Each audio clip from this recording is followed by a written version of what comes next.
那一夜，我的羊圈里没有传出羊叫声，只有风声和满地被雪埋了一半的羊毛。我养了10年的羊，18只，一夜之间全没了。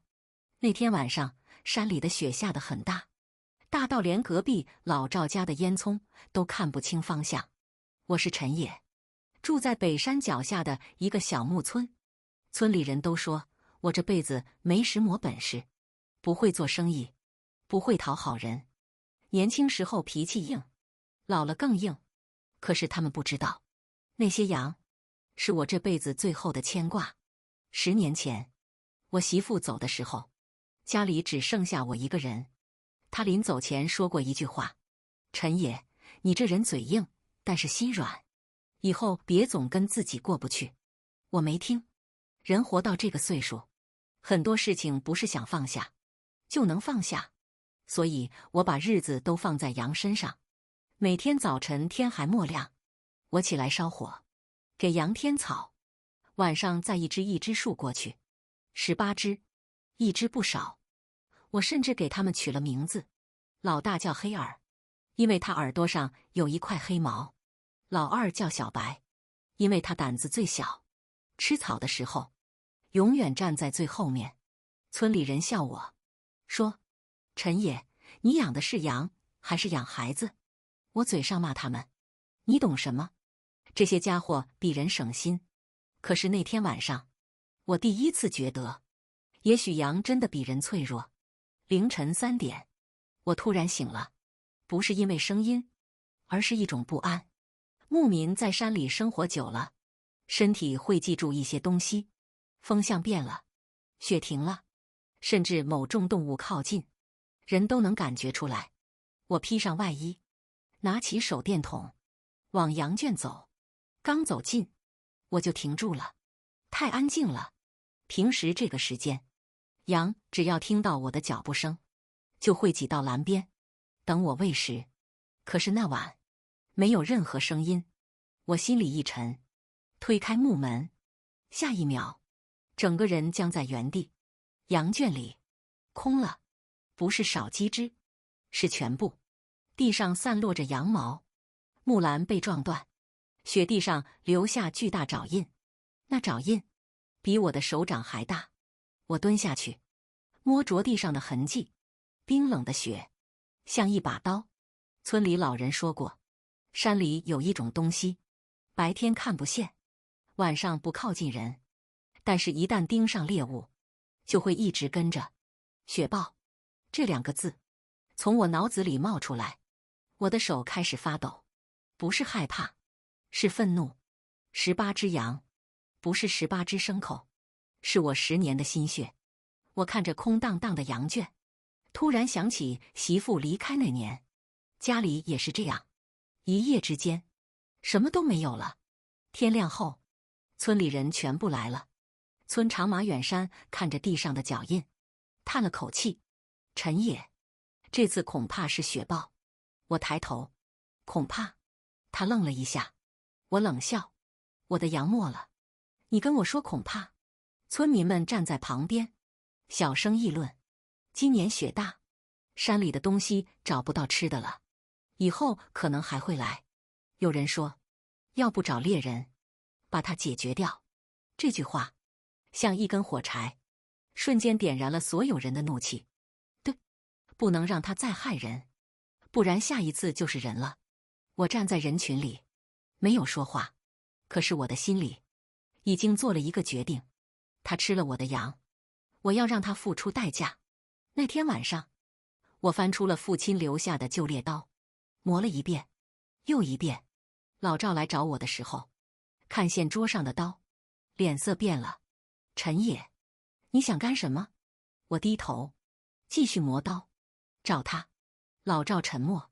你知道山里的规矩吗？我抬头。什么规矩？他看着窗外的大雪，慢慢说：山里的东西，你以为你是在追他，其实很多时候是他在等你。我笑了一声。老赵，你老了，以前你可不是这么怕事。老赵没有反驳，只是看着我，眼神很复杂。那一夜，我背着干粮，拿着猎刀，走进了雪山。我以为我是去找害死我羊群的仇人，我不知道，山里的那只雪豹也正在寻找什么，而我们两个很快会因为一只幼崽改变彼此的命运。进山后的第3个小时，我第一次开始怀疑自己追的东西到底是不是我想象中的那个恶兽。雪山里的夜和村子里的夜完全不同，村里有灯，有人声，有炊烟，可一旦进入深山，世界就只剩下3个声音：风、雪，还有自己的呼吸。我踩着积雪往前走，每一步都留下很深的脚印。父亲以前告诉过我，进山找东西不要只看眼前，动物走过的地方会留下痕迹，但是最重要的是看它为什么走这里。以前我不懂，现在我懂了一点，可惜已经晚了，因为18只羊已经没了。雪豹留下的痕迹很明显，巨大的爪印，拖拽猎物留下的痕迹，还有一些白色毛发。我捡起一根，放在手里，很软，和我想象中的凶猛完全不同。我皱了皱眉，装什么？我低声说，再软也吃了我的羊。走了半天，我来到一处山谷，这里有一片岩壁，下面有一个天然洞穴，洞口附近有新的脚印，雪豹回来过。我握紧猎刀，慢慢靠近，可是刚走几步，我停住了，因为我听到了声音，不是咆哮，是很轻的叫声，像小动物在哭。我拨开旁边的积雪，看见了一些东西，几根羊骨头，还有一只死去的小羊。我愣住了，这不是我的羊，是山里的野羊。我蹲下来查看，伤口很奇怪，不像被吃掉，更像被保护过。我第一次产生了疑问，如果雪豹只是为了捕猎，为什么留下这么多？就在这时，远处传来一声低吼，我猛地抬头，雪地尽头，一双眼睛正在看着我，那是一只雪豹，身上的毛几乎和雪融在一起，只有那双眼睛冷冷盯着我。我握紧刀，它没有扑过来，只是站在那里看着我。那一瞬间，我突然觉得它不像是在看猎物，更像是在确认我是不是危险。可是下一秒，它转身离开。我愣住，什么意思？如果它真的杀红了眼，为什么不攻击？我追了2步，它却突然回头，发出低沉的声音，不是威胁，像是在警告。我停下，第一次没有继续追。回村后，所有人听说我找到雪豹踪迹，立刻围了过来。村长马远山问：“看清了吗？”我点头，看到了。是不是他？所有人都盯着我。我沉默了一会，是。人群松了一口气，果然，就是他。有人开始准备猎枪。我看着他们，突然想起雪山里的那双眼睛。我想说什么，可是最后没有说出口，因为我自己也不知道该相信什么。晚上，老赵坐在我家门口，手里拿着烟袋，却没有点。你见到他了？我点头。他攻击你了吗？没有。老赵沉默。那他为什么跑？我没有回答。老赵看着我，陈野，你知道山里的规矩为什么流传这么多年吗？我皱眉。又来了。他摇头。不是迷信，是经验。很多时候，人只相信自己看到的第一眼，可是山里的事情没有那么简单。我低头看着桌上的猎刀。我的羊呢？老赵沉默。这个问题他回答不了。第2天清晨，村里传来消息，有人发现了雪豹的巢穴，所有人都兴奋起来。他们说，找到它的窝，就能彻底解决。可是没有人注意到，那个方向正是我昨晚看到幼兽叫声的地方。而我不知道，当我踏入那个洞穴时，我会发现一个让我无法继续复仇的秘密。村里人找到雪豹巢穴的那天，整个村子都像过年一样热闹。有人磨刀，有人检查猎枪，还有人已经开始讨论，这只雪豹打死以后，皮子能卖不少钱。我站在人群外，听着这些话，心里却没有以前那种痛快。以前，我只想找到它，现在，我只想知道，18只羊，到底是不是他杀的？晚上，老赵又来了，他坐在火炉旁，半天没有说话。我看着他，你是不是早知道什么？老赵抬头，知道什么？知道雪豹不是简单的凶手。他叹了一口气，陈野，你小时候跟你爹进山，你爹有没有告诉你，山里的动物不到绝路不会靠近人？我沉默。父亲确实说过，那时候我小，只觉得动物就是动物，饿了吃东西，怕了逃跑。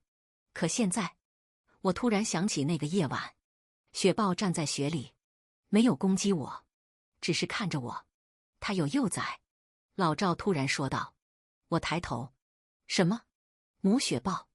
最危险的时候，不是捕猎，是护崽。我的手停住。你怎么知道？老赵看向窗外，因为20年前，我也犯过一次错。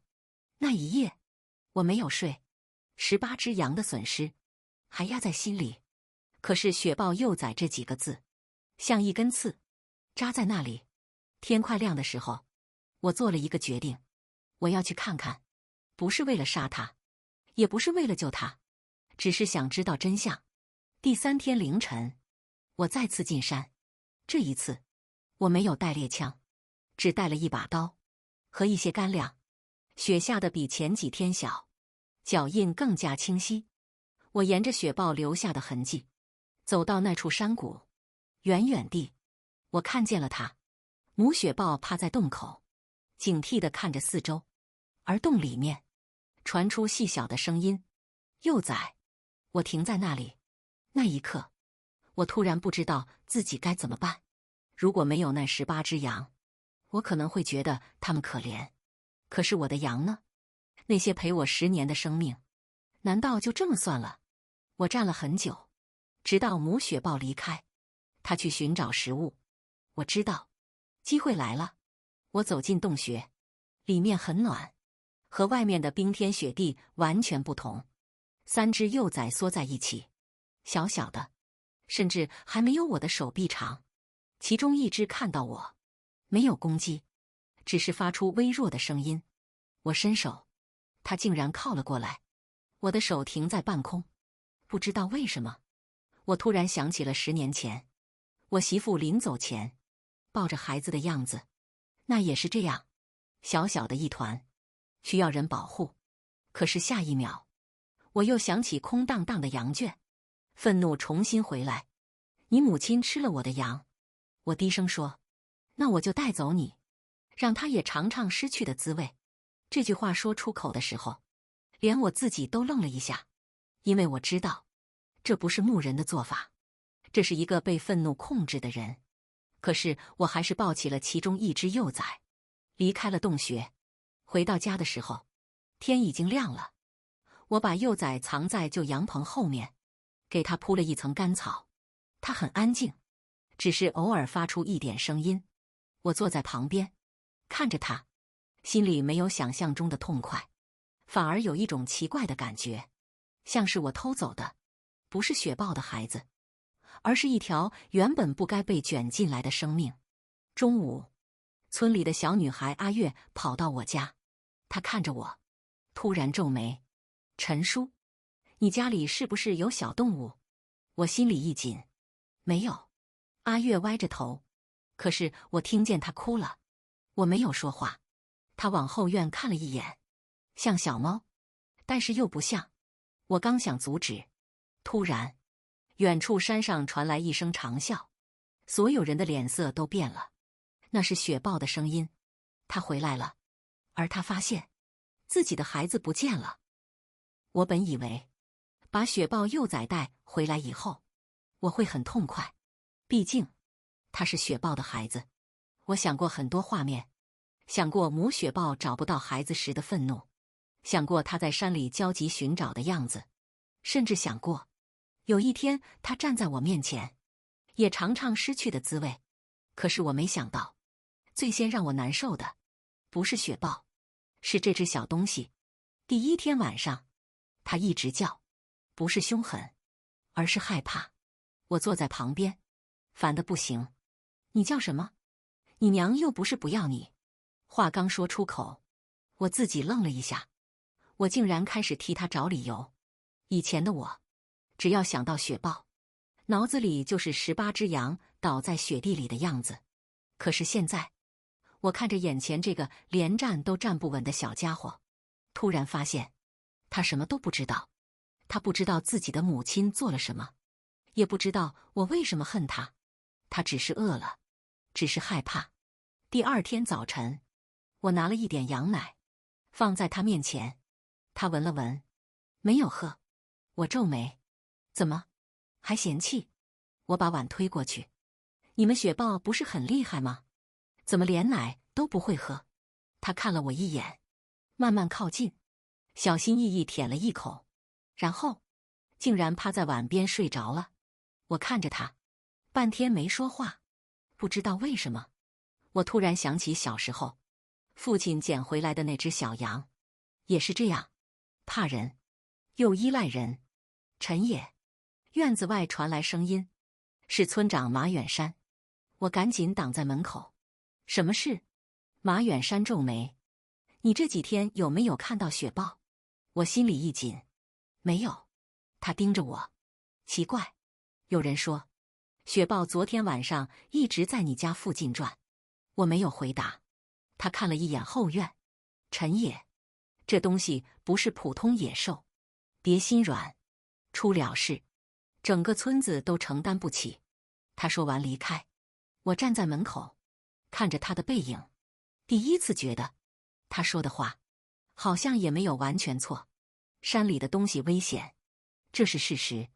可是，人就一定安全吗？下午，小女孩阿月又来了，她手里拿着一块肉。陈叔，我给你带东西。我皱眉，你拿肉干什么？她眨眨眼，给那个小家伙。我脸色变了。你知道？阿月点头。昨天我就知道。他躲在后面。我沉默。你不怕？阿月摇头。他怕我。为什么我要怕他？一句话，让我愣住。很多时候，成年人害怕的东西，孩子未必害怕，因为孩子看到的是生命，成年人看到的是标签。晚上，我正在给幼豹换草垫，突然，外面传来羊叫。我猛地站起，那是我剩下几只羊的声音。我拿起棍子冲出去，院外一道白影闪过，我以为是母雪豹，可是下一秒，我停住了。它没有攻击羊，它只是站在那里，看着羊棚。准确地说，它看着里面的幼崽。母雪豹回来了。空气瞬间凝固，我握紧手里的棍子。它盯着我，我盯着它，一人一兽，隔着不到10米。过去，我一定会冲过去。可是这一刻，我没有动，因为我突然发现，它的身上全是伤，不是攻击我的伤，像是为了寻找孩子，一路撞过来的伤。它低低叫了一声，后院里的幼崽回应。那一刻，我第一次听懂了一件事，它不是来报复我的，它只是来找孩子。可是，就在这时，村里的狗突然狂叫起来，远处传来火把的光，有人喊：在那里，雪豹出现了，大家快来！我看着山谷方向，又看了看面前的母雪豹，一个决定摆在我面前，交出幼崽，所有人安全，或者保护它，成为整个村子的敌人。而我不知道，这个选择会改变整座山的命运。那一晚，整个村子的人都来了，火把照亮了山脚，几十个人站在雪地里，每个人手里都拿着东西，有人拿棍子，有人拿刀，还有人拿着猎枪。他们的目标只有一个：雪豹。而我站在雪豹和他们中间。村长马远山看到我，脸色一下变了。陈野，你站在那里干什么？我没有回答，他的目光越过我，落在后面的羊棚，然后所有人都看见了那只小雪豹，人群瞬间炸开。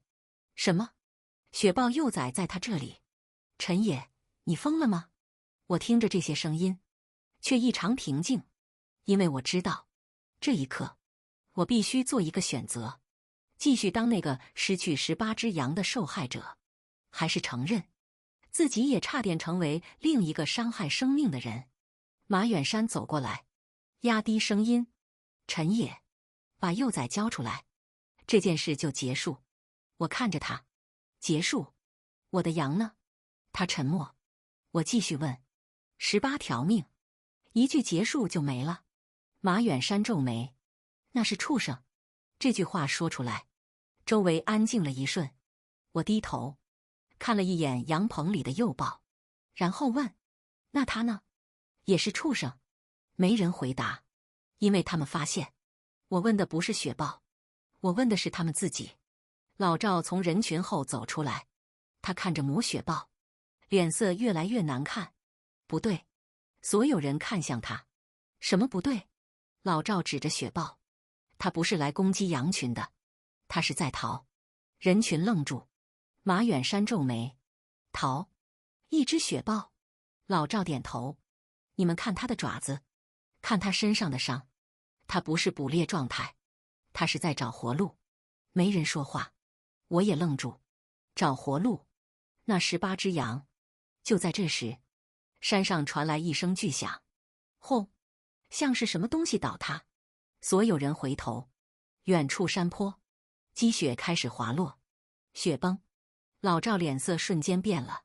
不好，是北坡。他们不是下山攻击，他们是在躲雪崩。这一句话，像一道雷，劈在所有人头上。我突然想起，那晚羊圈外，雪豹留下的痕迹。它不是从山上冲下来，它是在逃。可是，为什么我的羊会死？老赵没有时间解释。快，北坡下面还有牧场。所有人慌了。刚才还准备猎杀雪豹的人，现在开始逃命。可是雪豹没有跑，他回头看向自己的幼崽，然后竟然朝着即将塌陷的方向走去。我愣住，他要干什么？老赵低声说：“他知道那里有危险，他要引开血流。”我看着那道白色身影，第一次没有把他看成野兽。等等！我冲了出去，所有人都惊了。陈野，你干什么？我没有回头，我只是拿起绳子，朝雪豹方向跑。那一刻，整个村子的人都看见，那个曾经拿刀进山报仇的男人，正在救自己曾经想杀死的动物。我靠近雪豹，他警惕地看着我。我慢慢放下手里的刀，然后把绳子绑在附近的大石头上。我不知道你听不听得懂，但是今天，我们一起活下来。雪豹盯着我，几秒后，它没有攻击，只是转身，朝另一个方向跑去。雪崩过去后，所有人都沉默了，山谷重新安静。马远山看着我，半天说不出话。最后，他低声问：“陈野，你早就知道他不是恶兽？”我摇头，不知道。我只是后来发现，我恨他之前，根本没有真正了解过他。那一晚，村里第一次没有人喊着杀雪豹。可是，事情并没有结束，因为第二天，有人在山谷里发现了一样东西。那东西让所有人明白，18只羊死亡，并不是雪豹造成的。真正的问题才刚刚开始。雪崩之后，村里安静了3天，没有人再提猎杀雪豹，至少表面上没有。可是我知道，很多事情不是不说，而是藏起来了。那天早晨，我正在给剩下的羊添草，阿月跑进院子，脸色苍白。陈叔，你快去山后面看看。我抬头怎么了？他喘着气。有人发现东西了。我放下草叉，跟着他往后山走。路上，阿月一直低着头。陈叔，是不是我不该告诉你？我看他，为什么？他小声说，因为大人们都说，不要管这件事。我停了一下，谁说的？他没有回答。到了山坡，我看见几个人围在那里，地上放着一些东西。我走近，脸色慢慢变了。那不是动物留下的东西，是人留下的。一截断裂的铁丝，几块破布，还有一个旧铁桶。老赵蹲在那里，脸色难看。看出来了吗？我没有说话，因为我看出来了，这里不像雪豹捕猎留下的痕迹，更像有人提前布置过。马远山也来了，他看到这些东西，脸色明显变了一下，很快又恢复正常。山里东西多，这些可能以前留下的。他说得很快，快到像是在解释。我看着他，村长，你知道些什么？他皱眉。陈野，你什么意思？我蹲下，拿起那根铁丝。我的羊圈被破坏的时候，这里也有类似的痕迹，只是所有人都认为是雪豹。空气一下安静，有人开始低声议论。什么意思？难道不是雪豹？马远山脸色沉下来。陈野，没有证据的事情不要乱说。我看着他，我只是在问，为什么有人害怕我查下去？这句话让所有人都沉默。当天晚上，老赵来找我，他坐在火炉旁，很久没有开口。我给他倒了一碗热水，说吧，你知道什么？老赵叹气。3个月前，有人来村里问过牧场的事情。我皱眉。谁？外面来的商人，他们想买山脚那片地。我愣住。买地？老赵点头。他们说要开发，建什么旅游区。可是那片地方是最好的放牧地。我慢慢握紧拳头。所以，老赵看着我，有人可能希望这里没人养羊。这句话像一根刺扎进我的脑子。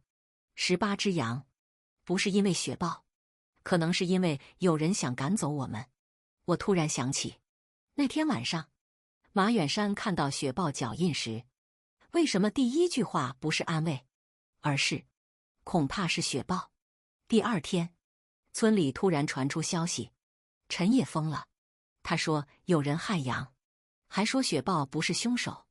有人开始骂我，为了保护野兽，连自己村里人都怀疑。我站在人群里，没有解释，因为我知道，真正的问题不是他们不相信我，而是有人不希望他们相信我。晚上，我回到羊棚，小雪豹趴在那里，它已经比刚来时精神很多。我坐下来，它慢慢靠近。突然，它叼来一样东西，放在我面前。我低头一看，整个人愣住。那是一块布，上面有一个熟悉的标记，这是我去年丢失的牧场钥匙带上的布料。而那个东西本来应该在羊圈附近。我看着小雪豹，第一次感觉它似乎知道些什么。可是就在这时，院门外传来脚步声，有人低声说：“进去，把那只幼崽处理掉。”我慢慢站起，手握住了门后的木棍。原来，真正想让秘密消失的人，已经等不及了。那一晚，我没有追出去，门外的人也没有进来。他们站了一会儿，最后离开。可是我知道，有些东西已经不一样了。以前，我拿着刀进山，是为了找雪豹；现在，我握紧拳头，是为了找人。第2天，我把猎刀收进了柜子。很多年过去，这是我第一次主动把刀放下。老赵看见后，问我不找雪豹报仇了。我摇头，仇没消，但是我想知道，到底是谁欠我这个解释。这几天，我没有再进山，每天只是照顾羊，照顾那只小雪豹。村里人都觉得奇怪，以前最恨雪豹的人，现在竟然每天给他喂东西。有人笑我：陈野，你是不是养羊养傻了？我没理，因为他们不知道，动物有时候比人简单。你对它好，它记得；你伤害它，它也记得。可是人复杂的多。小雪豹长得很快，以前只能缩在角落，现在已经会跟着我走。我去羊圈，它跟着；我去院子，它趴在那里等。村里的孩子都喜欢它，只有大人还保持警惕。阿月问我：陈叔，他以后会回山里吗？我看着小雪豹，沉默了一会。会，山才是他的家。阿月点头。那你舍得吗？我没有回答，因为这个问题我也不知道答案。3天后，我重新去了羊圈就职，那里已经没人来了，雪融了一些，露出了下面的泥土。我一点一点寻找，直到太阳快落山，我发现了一样东西，一枚扣子，普通的黑色扣子，可是我认识，因为3年前来村里收购羊毛的人穿过同样的衣服。3年前，那是我第一次见到马远山现在的合作商。当时他说：陈野，你的羊养得不错，以后可以扩大规模。我当时还高兴，以为遇到了贵人。现在想起来，那个笑容好像不是欣赏，而是在计算。晚上，我把这些事情告诉老赵，他沉默很久。陈野，你有没有想过，你这10年的羊可能挡了某些人的路？我苦笑，一群羊而已。老赵摇头，不是羊，是这片山。我看向窗外，第一次发现，原来我守了10年的羊圈，背后还有这么多东西。就在这时，院子里的小雪豹突然叫了一声，我出去查看，发现它站在门口，望着山的方向。那里有一只成年雪豹，母雪豹。它没有靠近，只是远远看着。我和它对视，这一次我没有拿武器，它也没有逃。过了一会儿，它转身离开。小雪豹挣扎着想追，我按住它：别急，有一天你会回去。说完这句话，我自己愣住了，因为我突然明白，我保护它不是因为同情，而是因为我终于知道，每个生命都有自己的路。第2天清晨，村里传来消息，那个外来的开发商要提前进山，而他们提出的第一个要求就是清理山里的野兽。我站在村口，看着他们的车，车上的标志让我脸色变了，因为那家公司正是3年前来收购羊毛的那一家。我终于明白，这场雪豹事件从一开始就不是一场意外，而是一场精心安排的局。那一天，开发公司的车开进村子，整整8辆，停在村口的时候，整个村子都安静了。带头的人叫周强，一个40多岁的男人，穿着干净的皮衣，脸上一直挂着笑。那种笑不是亲近，而是习惯了掌控别人之后的从容。他下车第一句话不是问候，而是这里的路确实该修了。村民们互相看了一眼，有人心动，因为他们太久没有见过外面的人，愿意给村子投资。周强继续说，以后这里会发展旅游，大家的生活都会变好。听起来很好，好到让人忽略一个问题，为什么一个陌生人突然这么关心这个偏远山村？我站在人群后，没有说话。周强看到我，笑容停了一瞬。这位就是陈野吧？我看着他，你认识我？他笑。18只羊的主人。一句话让周围人脸色变了，因为这件事整个村子都知道。可是奇怪的是，他知道得太快。我问，你怎么知道？周强笑了笑，山里的事情传得快。可是我注意到，他说这句话的时候，眼睛看向了马远山。那一刻，我确定了一件事，他们认识。晚上，村民大会召开，周强提出方案，为了保护大家安全，我们建议清理附近野兽。所有人沉默。我站起来，包括雪豹。周强点头，危险动物必须处理。我笑了一下，你确定它危险？周强看着我，陈先生，你养了一只野兽，这是事实。村里开始议论，有人支持他，有人犹豫。这时候，马远山开口：“陈野，不要因为个人感情影响大家。”我看着这个陪伴村子几十年的老人，心里第一次有了陌生感。村长，你真的相信雪豹是凶手？他沉默，几秒后，他说：“我相信现实。”这句话让我明白，有些人不是不知道真相，只是他们选择相信对自己有利的东西。会议结束后，没有人留下帮我，甚至有人劝我：“陈野，算了吧，为了一个动物，别把自己搭进去。”我回到家，院子里，小雪豹趴在那里，它看到我，慢慢走过来。我坐下，突然觉得，这段时间，我和它一样，都成了孤独的存在。它被人认为危险，我被人认为固执。就在这时，阿月偷偷跑来，他手里拿着一个小袋子。陈叔，我找到这个。我打开，里面是一张旧照片，照片已经发黄，上面有几个人，其中一个就是周强，而旁边站着年轻时候的马远山。我盯着照片，心里一震。阿月小声说：“这是我爷爷以前藏起来的。”他说，3年前山里发生过一次事情，但是没人敢说。我看着照片背面，那里写着一行字：北山矿洞不是雪崩，是人为。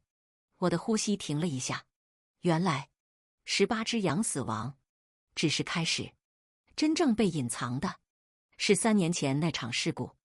而第2天，周强带人进山，准备炸开旧矿洞。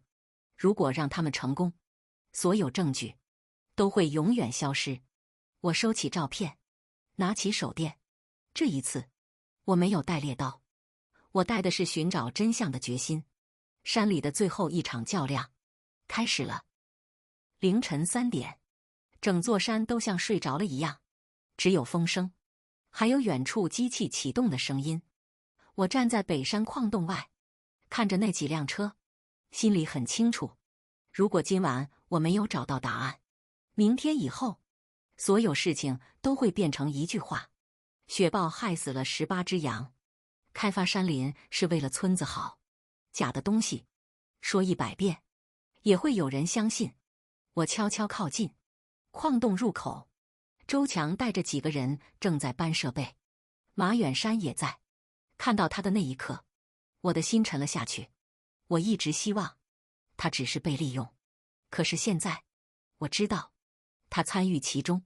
村长，周强笑着说，这次之后，你们村的人就会明白，留下这些山羊和野兽根本没有意义。马远山低声问，当年的东西真的还在？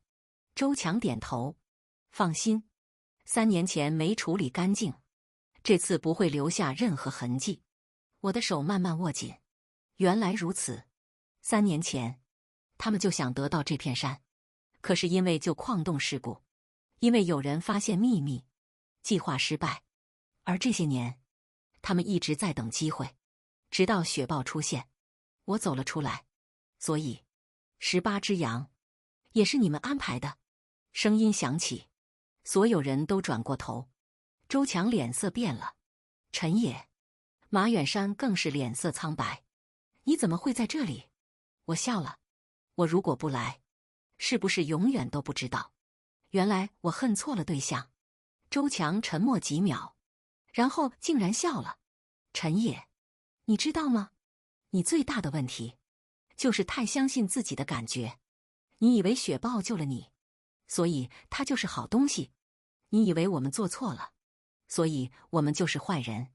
我看着他，至少我承认自己会犯错，你们却连承认的勇气都没有。周强脸色冷下来，抓住他，几个人朝我走来。就在这时，山洞深处传来一声巨响，轰！所有人一惊，地面开始震动。周强脸色变了，怎么回事？我看向洞口，原来小雪豹跟来了。他站在那里，嘴里叼着一块破旧布袋。我愣住，那是3年前失踪的老牧民留下的东西。周强看到后，脸彻底变了。不可能，那东西怎么会？他说到一半，停住，可是已经晚了。所有人都听见了，村民们不知道什么时候来了。老赵站在人群前，周强，你刚才说什么东西？周强脸色铁青。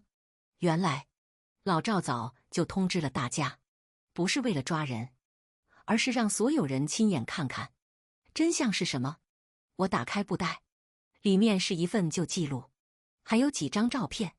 照片上是3年前矿洞附近，有人偷偷挖掘，有人破坏山体，最后导致雪崩。而18只羊，就是因为他们重新开路，惊动了母雪豹。雪豹冲下山，不是捕猎，而是逃命。所有人沉默。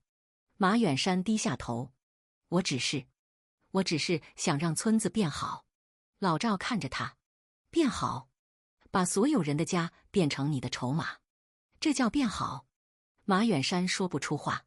村民们看着他，那些曾经相信他的人，此刻比愤怒更多的是失望。因为最难接受的不是敌人骗人，而是熟悉的人。周强突然转身想跑，可是刚走2步，他停住，因为前面站着母雪豹。他没有攻击，只是安静地看着他。那一刻，我突然明白，真正可怕的猎人，从来不是山里的野兽，而是披着善意外衣的人。事情结束后，村里没有立刻恢复平静，因为真相揭开，并不会马上修复所有伤口。可是至少，大家终于知道，他们曾经害怕的东西，不是敌人，他们曾经信任的人，才是真正的问题。1个月后，小雪豹长大了一些，我把它送回山里。母雪豹站在那里等它。离开前，它回头看了我一眼，然后消失在雪线之后。我站在原地，很久没有动，因为我知道，有些相遇，不是为了拥有，只是为了让一个人重新认识这个世界。1年后，北山又下了一场大雪，和过去一样，白茫茫的一片。山安静，村子也安静，只是很多东西已经变了。以前的村口，总有人说山里的东西危险，现在村口多了一块木牌，上面写着保护山林，尊重生命。这块牌子不是开发公司留下的，也不是哪个官员提的字，是村里几个老人和孩子一起做的。其中阿月写了第1笔。他说，陈叔，我要让后来的人知道，雪豹不是坏东西。我听完笑了笑，没有反驳，因为有些事情，孩子记住了，比大人承认了更有意义。我的羊越来越多，但是我没有再把羊赶到最危险的山坡。有人问我，你以前不是最相信经验吗？我说，经验不是让人固执，是让人学会改变。这句话是我这1年最大的收获。村里人偶尔还会提起那场风波。有人说，如果不是陈野，我们可能永远不知道真相。我却觉得，不是我发现了真相，是那只小雪豹，让我愿意重新看一眼。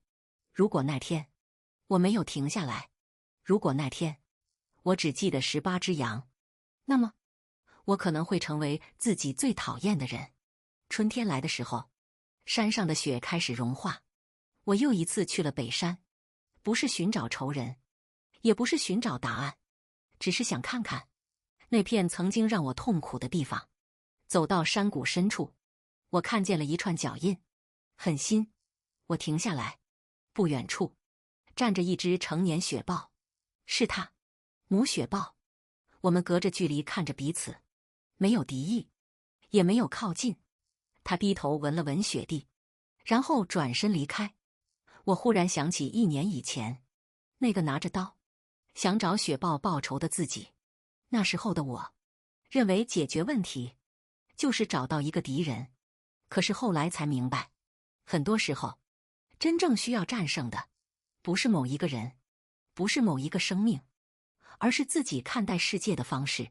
回到羊圈，夕阳落下来，羊群慢慢回栏，小羊叫声，木门响声，风吹过草地的声音，这些普通的声音，以前我从没注意，现在却觉得格外珍贵。1年过去，我终于不再梦见那18只羊，因为我知道，他们没有白白离开，他们让我看见了一场被隐藏的谎言，也让我遇见了一份不属于人的信任。有人问我，如果再回到那一天，你还会偷走雪豹幼崽吗？我想了很久，然后回答，会，因为那时候的我只知道愤怒。但如果再给我一次机会，我会早点停下来，早点看清，雪山还是那座雪山，羊圈还是那个羊圈，只是那个曾经被仇恨困住的人，终于走了出来。